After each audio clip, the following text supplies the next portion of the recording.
Please, will you all rise? The one who has children may sit down. The one who has never been to a soccer game may sit down. The one who never played a soccer game, sit down. And who has a son or a daughter who plays in a football team, soccer team, can sit down. Okay? So those who are sitting down, they can go to the bar and talk to the rest. Because it's always been difficult for me to understand how to make this boy this aggressive on a Sunday afternoon. Tip number 1, of course, your child is the best soccer player in the world. And parents are the best soccer fans in the world, but they only see one player. Simply the best. Although there is no Y in the word team. He's simply the best, he's better than all the rest. You can buy him some fancy colored shoes, so everyone recognizes him as simply the best and point him out to his fluo green shoes. Or you can give him a hairband, just like his captain band, so he's recognized by everyone as the best one. Tip number 2, you should raise your child as the most outstanding one. That will give him the indispensable self-confidence he will need later on in real life. And to do that, you should yell in a negative way to his teammates. Yes? The more the other one knows that they are stupid, that they are purely handicapped, that they have ADHD or other diseases, the better it is for your son. So, it's very logic that you don't pass a ball to this one, and that you do it on your own. Later on, in real life, you should do it all on your own too. Okay? Tip number 3. Discuss every decision of the referee. At the end, you as a spectator, you see everything much better than that lousy old guy in black with his sunglasses and white stock as a blind. It's very important for your son to learn how to fuck the rules rather than to understand and obey them. You just have to remember one rule, which is that those who represent law and order in the world are less respectful than his mom and dad. All the other rules count for everyone, of course, and it's ideal to learn your children that you at least can neglect all the rules and you stand above the referee. By the way, whose fucking idea was it to bring this lousy Pecha Kucha format to Hasselt? Stand up, please. This is your first reward. Tip number 5 already? No, 4.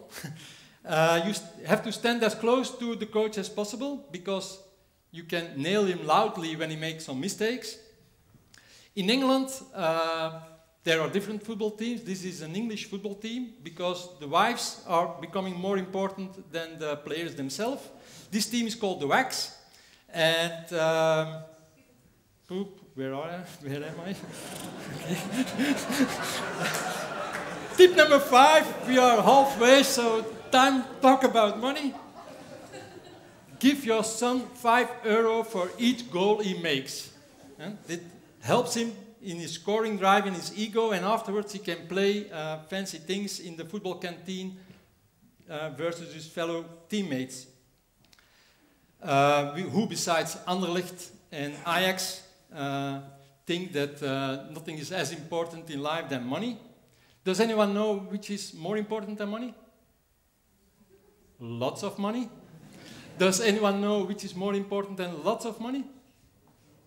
Lots of money now. This is for the dads. You have to yell very hard because your son has to follow your instructions better than those of the coach, of course. Same counts in school.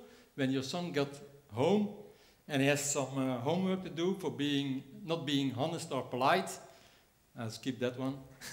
You have only to scream loudly to the school director and that fucking teacher who dare to give your son some additional homework. These are about football moms who are taking over the control zone of the coaches and the delegates. So let's skip to tip number 7. I've stolen from Shakespeare. You have to insult regularly your opponents. Just like Cassius Clay, Muhammad Ali did. He won the game beforehand just by insulting his opponents.